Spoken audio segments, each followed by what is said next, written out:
Okay, so first of all, this is your first time to the Facebook group. You probably have already landed on the Facebook group after going to your Times portal, where you have probably seen this particular announcement and me instructing all of you to join this particular group, which basically is the Typography TDS group.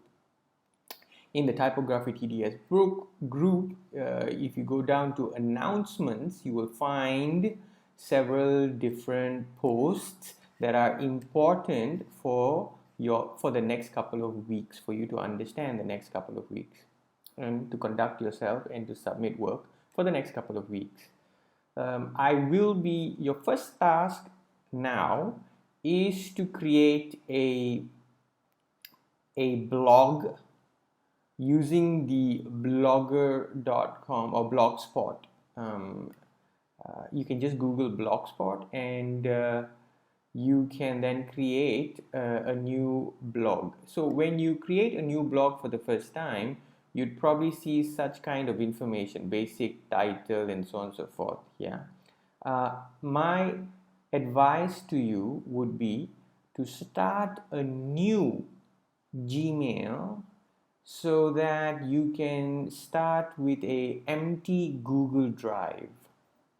This is essential because you will need to organize your folders and your files according to the modules that you take. And so supposedly, let's say if you have typography as one module, you can start in your Google Drive a typography folder, and you can place within those folders respective folders like exercises, project 1, project 2, where you place all your documents in, or files or artworks.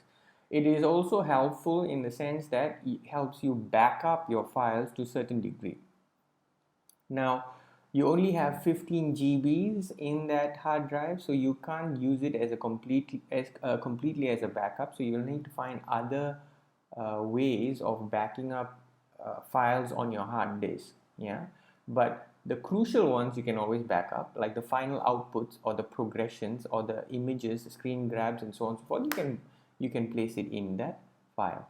Basically, whatever goes into your blog can be backed up in your Google Drive and in its respective folders. So let me recap. First thing you need to do is start a new Gmail account, right? So that you have an empty Google hard drive. Once you've done that, then you Google Blogspot and you create a new blog. So how do you go about doing this?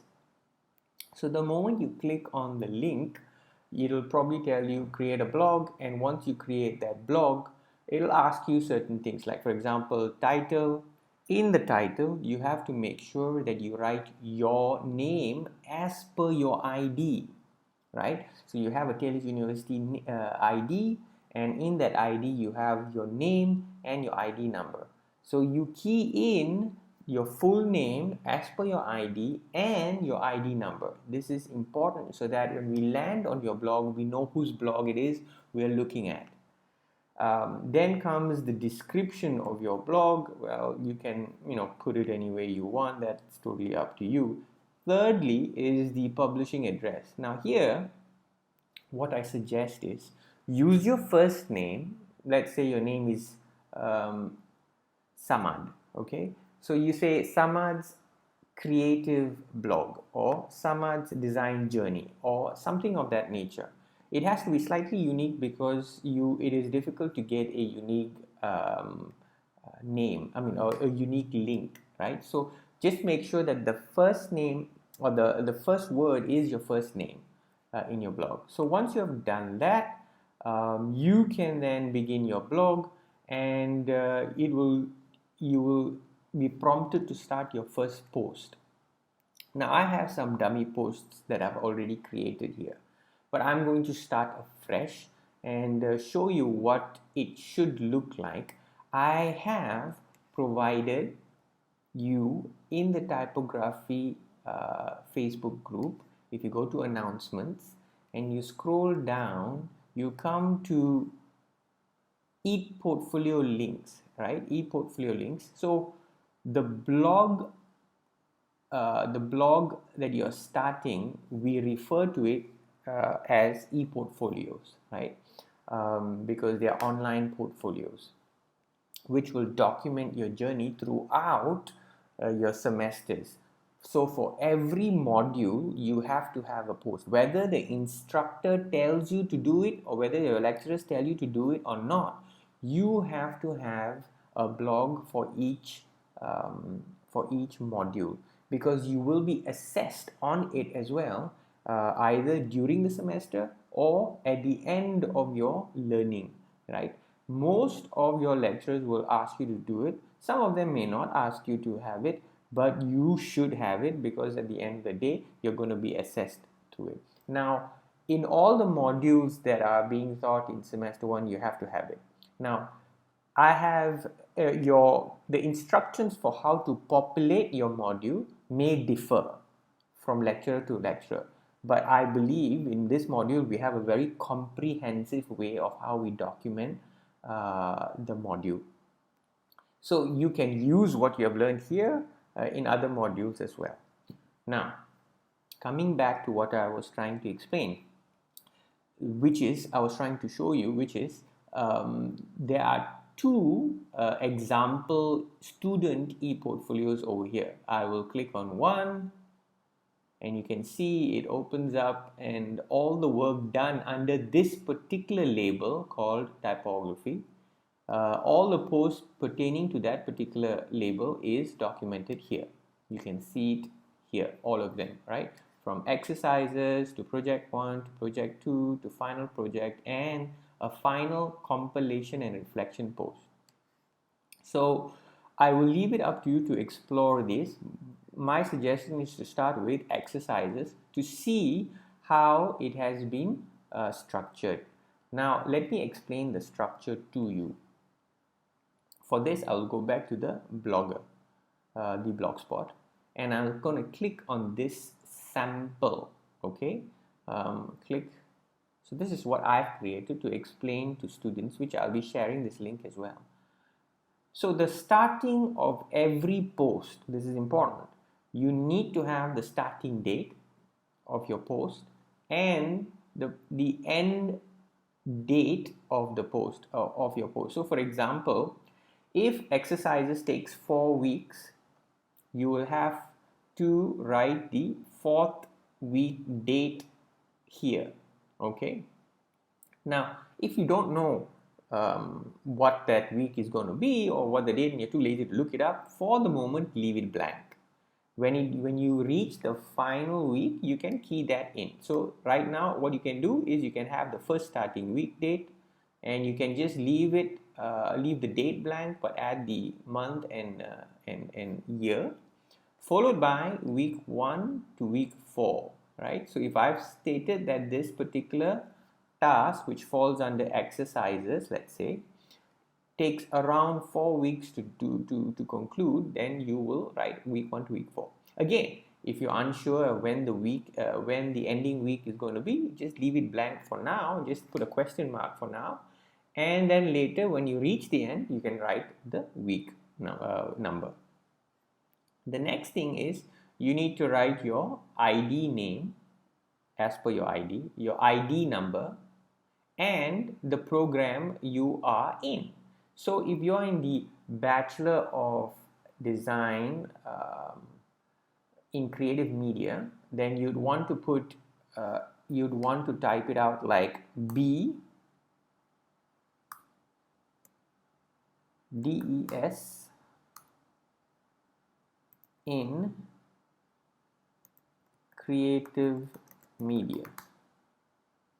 Okay, you can actually don't even need the in, just BDES in Creative Media. So if you are a software engineering student taking this as an elective, all you have to do is BSc. Maybe you want to write, computer engineering or something, computer engineering, and that's that, right? So I think I've made that fairly clear. I'm just going to undo this so that it goes back to its original format, right? Okay, so now once you've done that, then you write the module name. Okay, so the module name is typography. The task is exercises. So if it's exercises, then you just delete the you just write the word exercises, and then you have a what we call a paragraph rule. Then we have the word lectures. Now each blog, so pay attention here, each blog is divided into 5 different areas. Okay, the first area is lectures, the second area is instructions, the third area is feedback, the fourth area is reflections, and the fifth and final area is further reading. So I'm just going to go through this one by one and explain to you what they are. So lectures is whatever lectures that you have gone through throughout that particular week. So if from week 1 to week 4 you've gone through X number of lectures, so you post a summary of what it is you understood, right? It doesn't have to be perfect, you understand? It is just what you have understood, right? So you're documenting what it is, your takeaway points from this particular lecture, right? You can look at the examples of some students who have done it. Some of them have done it fairly detailed. It's not necessary that you have to go to that extent, but it's fine if you feel like you want to document it. Okay, so week 1, week 2, week 3, week 4, whatever lectures you've gone through, you document them here for the weeks under exercises, right? So if you took 4 weeks and you had 4 lectures, you have 4 lectures under under the particular post. Then comes the instructions. Now, instructions have been basically given to you via 2 means. Okay, one is through Curate. Okay, Curate has its portal, and you will have the link to Curate, and you'll be tagged under typography, and you'll be able to access that content from Curate. Now you can screen grab and put that JPEG image here, but preferably make it a PDF. You can put it on Word document and then make it a PDF and embed it here. Now the embedding process is also a learning process, and I mean it's a process. So I'm going to show you how that works out over here. So let's say you have created your document, or you have the document, which is your instructions document. You can upload your document. So I've got a dummy one already, and I'm just going to upload that. Give me a second. Okay, here it is. So it's a document that I have. I can double click on it. So what you need to do is double click on your PDF document. Make sure you save the instruction as a Word file, and then save that Word file as a PDF. And once you've saved it as a PDF, upload it to your Google Drive, as I have done so here, right? And then double click on that file and it'll open up in this manner. Once it opens up in this manner, you go to the list button on the right hand corner, click on it, and go down to open in a new window. Okay, click on open in a new window, and you will see you'll see the same document again. Now go back to the list and go down to embed item. Click on the embed item and you will get this code. Okay, so copy this code, go back to your Blogger, and when you're in the Blogger, click on HTML. Okay, HTML, and then paste, you can see it here, paste the code here. Okay, in wherever you want that. So in this particular case, sorry, I've pasted it here under instructions. So I found instructions here and I've pasted it here. So this is HTML code. Yeah, so you paste that code here, And what happens then is you will see it appearing here, like what this particular document is presently appearing.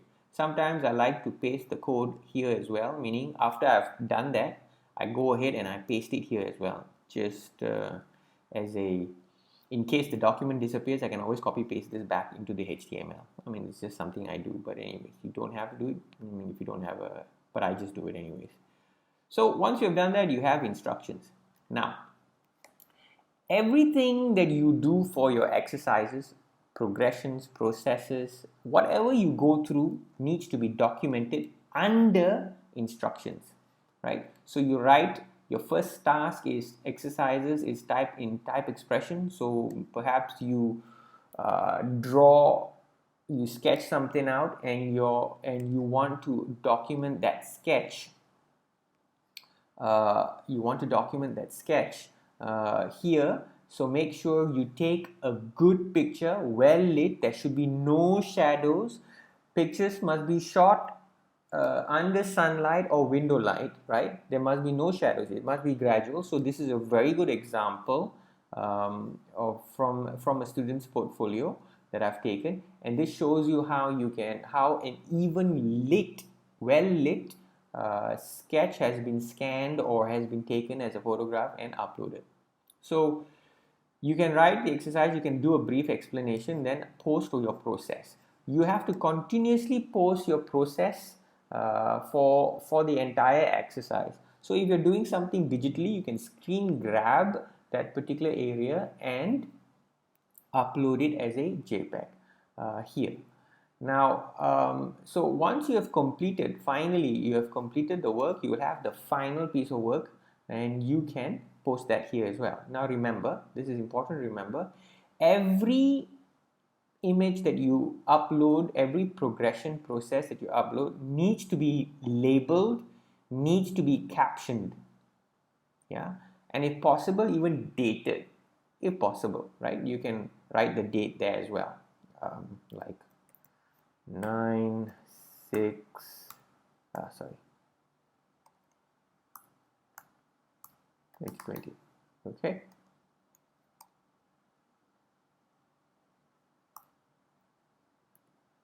so once you have done that, always ensure that what you call it, your images are clear and you have this under every image. You have to explain it, and then it is important that the final piece of work, the final work that you do submit at the end of that particular exercise is in JPEG format. So if you don't know what a JPEG format, you can always Google it. It's basically a picture format, a JPEG format, a PDF format, okay, and if the particular exercise has a GIF animation to it, then you add a GIF animation to it, right? So three things: JPEG, PDF, and if it has an animation to it, a GIF animation uploaded. Okay. Now we move on to the next stage. So under exercises, let's say you might have 3 or 4 different exercises, maybe 2 exercises at the most, and you will document the entire process and journey for all these exercises, starting with a heading. Yeah. Again, look at the student example so that you can have a look or understand how to go about formatting your blog. Remember that your blog has to be presentable. It has to be clean, clear, neat, well formatted, right? Whenever you want to paste information in your blog, so this is a tip. Let's say you go to a site and you want to copy paste that particular information into your blog, make sure you cite it. But before you do that, you should open a text edit, or if you're using a PC, you can open a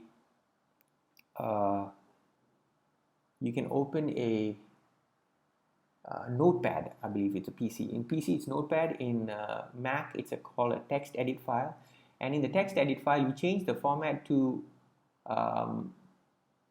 what do you call it? Okay, it's basically, okay, let's say I make it rich. You change the format to plain text, right? So once you make it plain text, whatever you paste here will be in plain text format. See, why do you need to do this? And then only after you do that, you copy paste it into your blog. If you're copying something from a blog somewhere else, when you copy it, sometimes all the time what happens is it copies the rich text format. So if that text over there is bold, it's written in a it's typed out in a particular color, etc. You're copying all that information and pasting it into your blog, and your blog uses that code, yeah, uses that code, and therefore it messes up your formatting.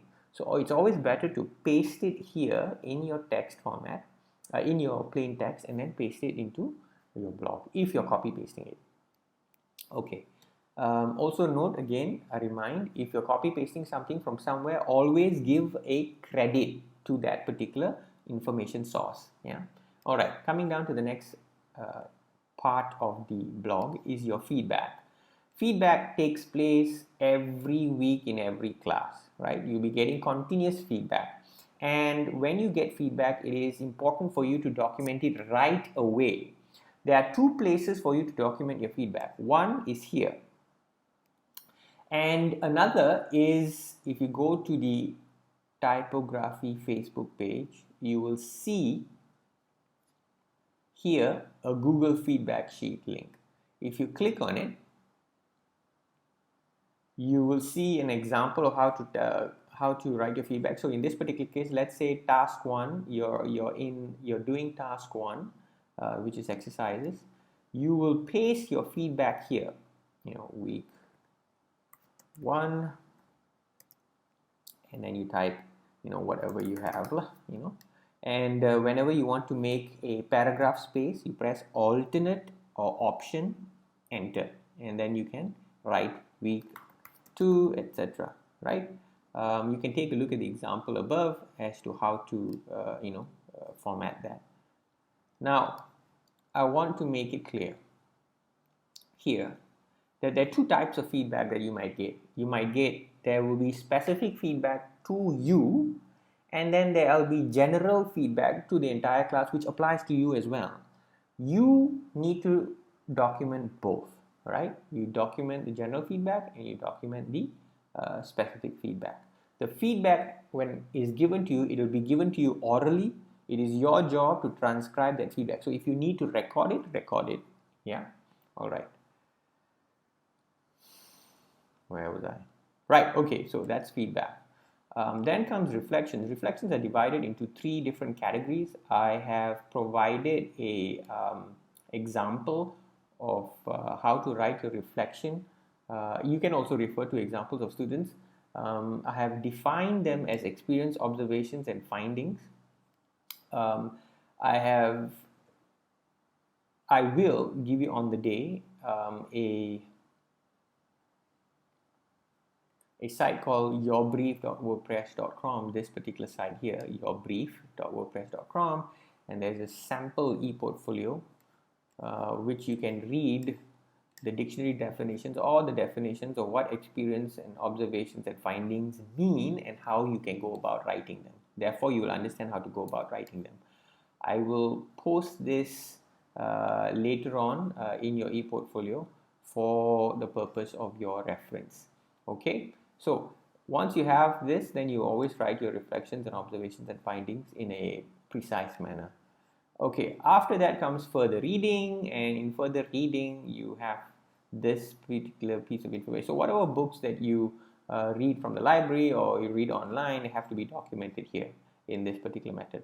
Do you have to read the entire book? That's a question that most people ask. No, you can read parts of the book, whatever you feel interested, you find interesting in. Maybe you find that this particular chapter is relevant to what it is you're doing right now. You can read that, and once you have read it, then you need to summarize what it is you've read. It doesn't have to be very long. It can be just one paragraph, but as long as you summarize what it is, the content, what you found interesting, and make sure that you screen grab the book cover and highlight the name as well and the author. If, for example, you don't have access, or rather you have a blog site that you loved, that you liked, you can also document this. You can screen grab the blog